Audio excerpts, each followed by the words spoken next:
the, the, the people were less.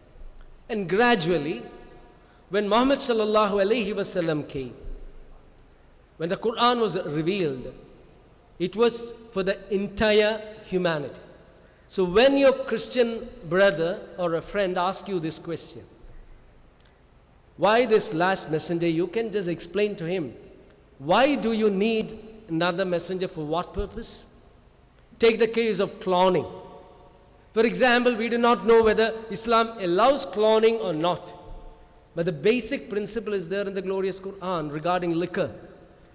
Regarding liquor, the Quran says there is good as well as bad.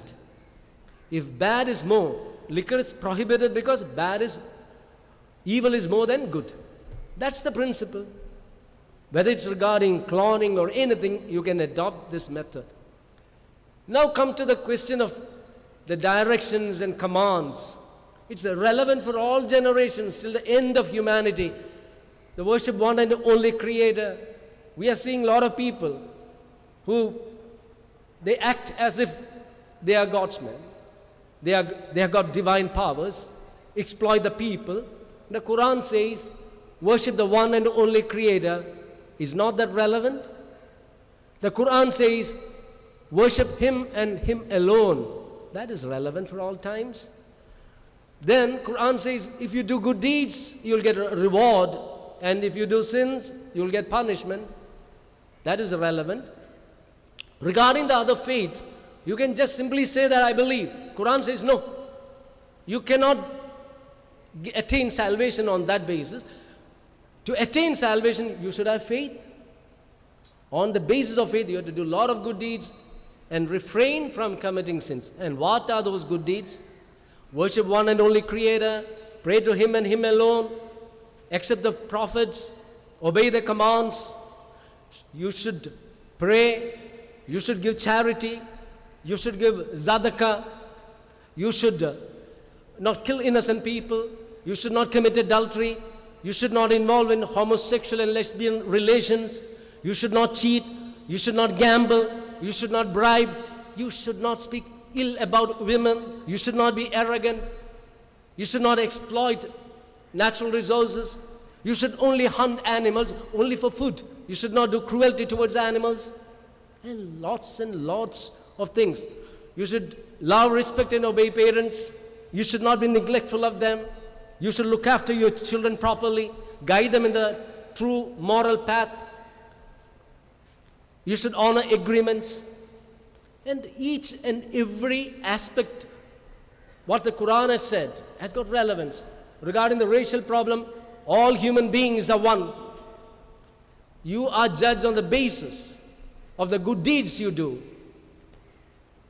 You should do justice to all, even if it is against you, against your parents, against your relatives. Equality before law. Regarding each and every aspect, regarding the dress code, the MP, the Honorable MP said about the partition once about years back. A politician, after this meeting I was sitting, he asked me this question. What will happen? I said, what has happened to Bill Clinton will happen. I said that. At that time, that notorious thing happened in the United States. Quran says prevention is better than cure. Regarding the dress code, you think about its relevance. We have got the camera with the mobile phone. Think about a girl sitting in an exposed manner. It's very easy to click. Almighty Creator knows everything. So ask your friend, what is the aspect which you say for guidance a prophet should come? Then we can answer. But if you analyze Quran and teachings and guidance of Allah and His Messenger, they are relevant. There is guidelines for everything. For example, in chapter 5, verse 32 says, Man qatala nafsan bighayri nafsin aw fasadin fil ardi faka'annama qatala an-nasa jami'a wa man ahyaha faka'annama ahya an-nasa jami'a. Killing an innocent person is the equivalent of killing the entire humanity, and saving an innocent person tantamounts to saving the entire humanity, isn't it? So what about organ donation? You get the principle. Prophet Muhammad sallallahu alaihi wasallam said, if you help your brother in this world, Allah will help you. Love everybody on earth, and Allah on sky will help you and show you mercy. So each and every guidelines are there for man in Islam and Quran and teachings of our dear Prophet Muhammad sallallahu alaihi wasallam. Regarding polygamy, out of the total population in the world, it's believed that there is about more than 1 billion Muslims in this world. Out of that, only a minuscule minority have got more than one wife. In Hindu Friendline, the Hindu magazine, Friendline, there was a survey. In India, more than 9% among Hindus have got polygamy alliance. They got more than one spouse. Think about the rulers here. Karunanidhi, Prafalla Mahande, Dharmendra, you can find a lot of people. Among Buddhists and Jains, it is around more than 8%. And among Muslims, it is only 7.5 or 7.6%, as per the census. But among Christians, it is less. So if you take the whole population, only very few minute percentage of Muslims have got more than one wife. It's not a mandatory thing. Nowhere in the Quran says you should marry more than one. Nowhere. If you are allowed to do a particular thing, you can do it or you need not. That's it. Now the Quran itself says you should do justice properly towards your wives. So on what basis Islam has allowed it? Now take the case of India.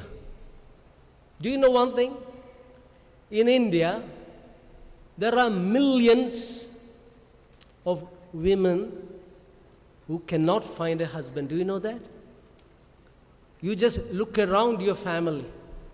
Look around your native place. You can find large number of women finding it very difficult to get a husband.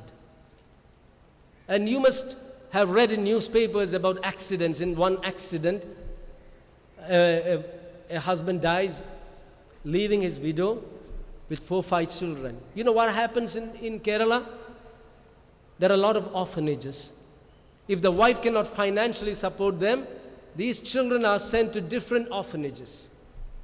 Nobody to look after them. That is why we cannot, even though the orphanages are doing a fantastic job, we cannot find outstanding students from there because they are depressed, they are sad. So Islam says, you marry a widow, protect the kids, look after them. It's a big sacrifice. When I made a speech regarding a debate in the Bar Council conducted by the Lady Lawyers Association in the High Court of Kerala, a lady advocate asked me, "Sir, I appreciate all your contentions, but why are you not marrying another woman?" I said, maybe I may be a selfish person. The money I earn, I spend for my wife and kids. I may not be ready to spend for a widow and look after her kids. That does not mean the other aspect is wrong. So there are millions of women in India itself who cannot find a husband. And what about the conflicts in Sri Lanka, in Chechnya, in Bosnia, Kosovo, Palestine, Iraq, Afghanistan, Pakistan? You can find millions of women who cannot find husbands. So what is going to be the consequence? Just like what happened after the Second World War. After the Second World War in Europe, the ladies used to place a board in front of their houses saying that we want a companion for night. So Islam